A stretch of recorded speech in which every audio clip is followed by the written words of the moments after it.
No. What about her? Have you seen these things? No. Okay. What about? I mean, this is an Afro-Mexican couple. She's born in Mexico. He's born in Mexico, and that's their baby. She's an Afro-Mexican baby. And also, these are Afro-Mexicans. Go to the next slide.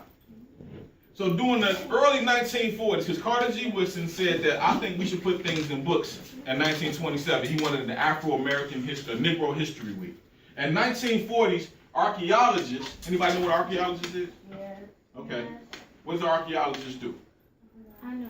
Okay, what does an archaeologist do? Yes.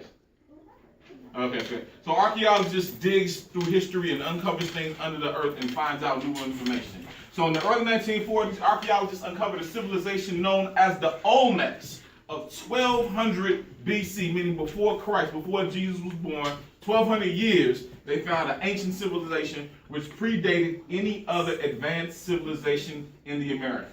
The Olmec civilization was of African origin and dominated by Africans, was the first significant civilization in Mesoamerica and the mother culture of Mexico.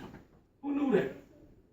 Who knew that the African culture was the first culture, the mother culture of Mexico? Anybody knew that?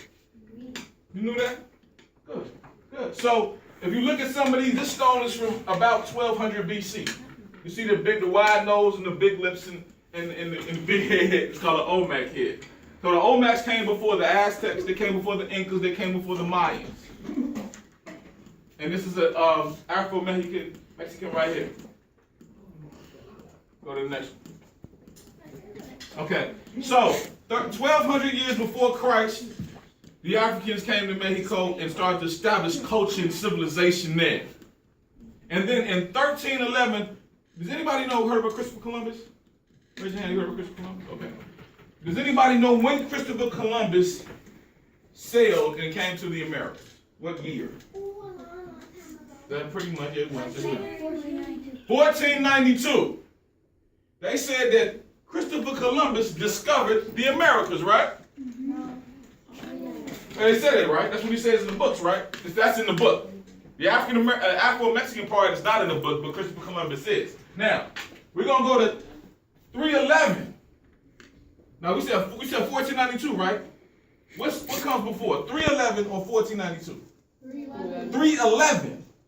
Before Christopher Columbus was even thought of. We're talking 1100 years before, almost 1200 years before Christopher Columbus, King Abu Bakr II of Mali, which is right here in Africa, sent out 200 ships of men. He was an explorer. He sent 200 ships of men and 200 ships of trade materials, crops, animals, cloth, and African knowledge and astronomy, religion, and the arts to Mexico. He took 200 men. He said, I want to send 200 ships and 200 men to go down here, and I want you to trade with people and find out civilization and give things to people.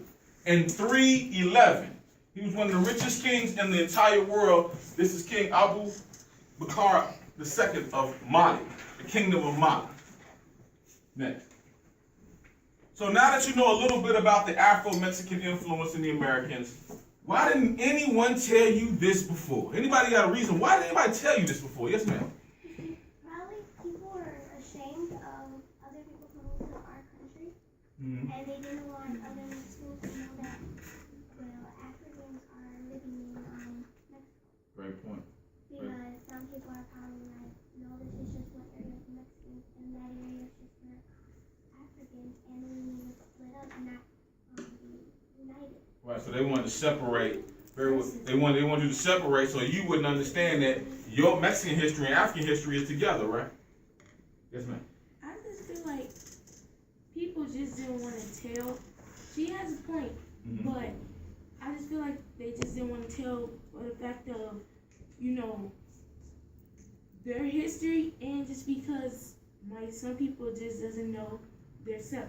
Some people, right? Some people don't know. Some people don't know the history.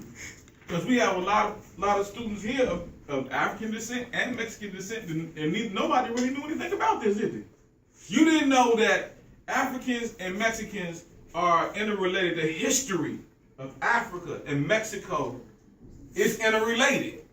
That the first civilization in Mexico that was known was started by Africans.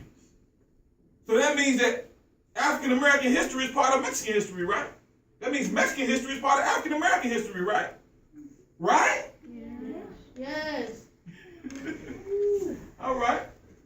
So why didn't some of your teachers know about this? Like you said, they just did. It was left out the books. When your teachers went to school, they didn't tell your teachers this neither. They did. There are people who do know about this, but don't want you to know about this or don't think that it's important. Because if I don't know that I'm related to this person, that means that I'll stay away from them. I won't see how familiar that we really, really are.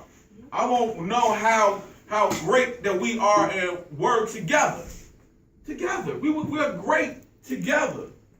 We get along together, we have culture together, but if you don't know the history of who you were, if you're just the invisible person in the seat that nobody talks about, nobody shares information about, you won't know that we have the same history. So this is why African American history is so important, so that you can know the history of our people who influence cultures and nations all over the world. So everyone should be interested in knowing the full history of the world's people, and no group's history should be left out. Nobody in history, no group, I don't care who they are, what their nationality was, what part of the earth, nobody should be left out.